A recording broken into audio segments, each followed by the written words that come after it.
नमस्कार। आपका मेरे चैनल में स्वागत है। आज मैं आपको रविवार की कहानी सुनाने जा रही हूँ। बहुत समय पहले की बात है। एक गांव में एक बुढ़िया रहती थी। वह नियमित रूप से रविवार का व्रत करती थी। रविवार के दिन सूर्योदय से पूर्व उठकर बुढ़िया स्नान आदि करके आंगन को गोबर से लीपकर स्वच्छ करती। उसके बाद सूर्य भगवान की पूजा करती तथा कथा सुनकर सूर्य भगवान को भोग लगाकर दिन में एक समय ही भोजन करती। इसी तरह रविवार का व्रत बुढ़िया पूरा करती। सूर्य भगवान की कृपा से बुढ़िया को किसी प्रकार की कोई चिंता व कष्ट नहीं था। उसका घर धन धान्य से भरा हुआ था। उस बुढ़िया को सुखी देख उसकी पड़ोसन उससे बहुत जलती थी। बुढ़िया के घर गाय नहीं थी, इसलिए बुढ़िया रोजाना पड़ोसन के आंगन में बंधी गाय का गोबर लाती और अपना घर लीपती थी।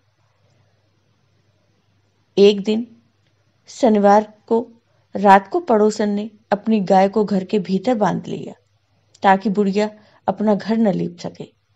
रविवार को गोबर न मिलने से बुढ़िया अपना आंगन नहीं लीप सकी।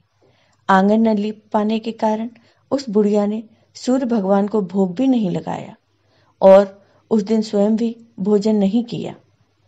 सूर्यास्त होने पर बुढ़िया भूखी प्यासी सो गई।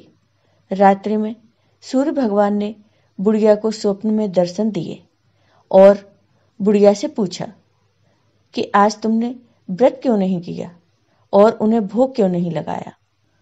तो बुढ़िया ने बहुत ही करुण स्वर में पड़ोसन के द्वारा घर के अंदर गाय बांधने और गोबर न मिल पाने की बात कही। तब सूर्य भगवान ने अपनी भक्त बुढ़िया की परेशानी का कारण जानकर उसके सब दुख दूर करते हुए कहा, हे माता, तुम प्रत्येक रविवार को मेरी पूजा और व्रत करती हो। मैं तुमसे अति प्रसन्न हूँ और तुम्हें ऐसी गाय प्रदान करता हूँ जो तुम्हारे घर आंगन को धन धान्य से भर देगी। तुम्हारी सभी मनोकामनाएं पूरी होंगी। स्वप्न में उस बुढ़िया को ऐसा वरदान देकर सूर्य भगवान अंतर्ध्यान हो गए। सुबह जब सूर्योदय से पूर्व उस बुढ़िया की आंख खुली तो वह अपने घर के आंगन में सुंदर गाय और बछड़े को देखकर हैरान रह गई। गाय को आंगन में बांधकर उसने जल्दी से उसे चारा लाकर खिलाया। पड़ोसन ने जब उस बुढ़िया के आंगन में बंधी सुंदर गाय और बछड़े को देखा तो वह उससे और अधिक जलने लगी। तभी गाय ने सोने का गोबर किया। गोबर को देखते ही पड़ोसन की आंखें फटी की फटी रह गईं। पड़ोसन ने उस बुढ़िया को आसपास न पाकर तुरंत उस गोबर को उठा लिया और अपने घर ले गई तथा अपनी गाय का गोबर वहां रख गई। सोने के गोबर से पड़ोसन कुछ ही दिनों में धनवान हो गई। गाय प्रतिदिन सूर्योदय से पूर्व सोने का गोबर करती और बुढ़िया के उठने से पहले ही पड़ोसन उस गोबर को उठाकर ले जाती। बहुत दिनों तक बुढ़िया को सोने के गोबर के बारे में कुछ पता ही नहीं चला। बुढ़िया पहले की तरह हर रविवार को भगवान सूर्यदेव का व्रत करती रही और कथा सुनती रही। जब सूर्य भगवान को पड़ोसन की चालाकी का पता चला तो उन्होंने एक दिन तेज आंधी चलाई। आंधी का प्रकोप देखकर बुढ़िया ने अपनी गाय को घर के भीतर बांध दिया। अब पड़ोसन सोने का गोबर नहीं ले जा सके। सुबह उठकर बुढ़िया ने सोने का गोबर देखा तो उसे बहुत आश्चर्य हुआ। उस दिन के बाद बुढ़िया गाय को घर के भीतर ही बांधने लगी। सोने के गोबर से कुछ ही दिनों में वह बुढ़िया बहुत धनी हो गई।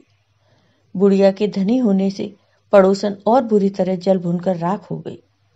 अब की बार उसने अपने पति को नगर के राजा के पास भेजा और बुढ़िया के पास सोने का गोबर देने वाली गाय के बारे में बताया। राजा ने अपने सैनिक भेजकर बुढ़िया की गाय लाने का आदेश दे दिया। सैनिक बुढ़िया के घर पहुंचे। उस समय बुढ़िया सूर्य भगवान को भोग लगाकर स्वयं भोजन ग्रहण करने वाली थी। राजा के सैनिक जबरदस्ती गाय और बछड़े को महल की ओर ले चले। बुढ़िया ने प्रार्थना की, बहुत रोई चिल्लाई, लेकिन राजा के सैनिक नहीं माने। गाय व बछड़े के चले जाने से बुढ़िया को बहुत दुख हुआ। उस दिन उस बुढ़िया ने कुछ नहीं खाया और भूखी प्यासी सारी रात सूर्य भगवान से गाय व बछड़े को लौटाने के लिए प्रार्थना करती रही। गाय को देखकर राजा बहुत खुश हुआ। सुबह जब राजा ने सोने का गोबर देखा तो उसे बहुत ही आश्चर्य हुआ। उधर सूर्य भगवान को भूखी प्यासी बुढ़िया को इस तरह प्रार्थना करते देख उस पर बहुत दया आई। तब उसी रात सूर्य भगवान ने राजा को स्वप्न में कहा, हे राजन, बुढ़िया की गाय व बछड़ा तुरंत लौटा दो, नहीं तो तुम पर विपत्तियों का पहाड़ टूट पड़ेगा। तुम्हारे राज्य में भूकंप आएगा, तुम्हारा महल भी नष्ट हो जाएगा। सूर्य भगवान के स्वप्न से बुरी तरह भयभीत राजा ने प्रातःकाल उठते ही गाय और बछड़ा बुढ़िया को लौटा दिया। राजा ने अपनी तरफ से भी बहुत सा धन देकर बुढ़िया से अपनी गलती के लिए क्षमा मांगी। राजा ने पड़ोसन और उसके पति को उनकी इस दुष्टता के लिए दंड भी दिया। इसके बाद राजा ने राज्य में घोषणा करवाई कि सभी स्त्री पुरुष रविवार का व्रत करें। जनता ने ऐसा ही किया। रविवार का व्रत करने से सभी लोगों के घर धन धान्य से भर गए। चारों ओर खुशहाली छा गई।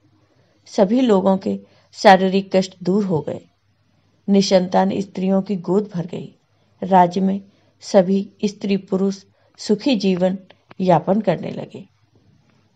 तो हे सूर्यदेव, आपने जैसे अपनी भक्त उस बुढ़िया पर कृपा करी, वैसे ही सभी भक्तों पर अपनी कृपा सदा बनाए रखना। आपको ये वीडियो पसंद आया हो तो लाइक कीजिए, शेयर कीजिए और मेरे चैनल को सब्सक्राइब कीजिए। साथ ही बेल आइकॉन पर क्लिक जरूर कीजिए, जिससे हमारे वीडियो के नोटिफिकेशन आपको मिलते रहें। धन्यवाद।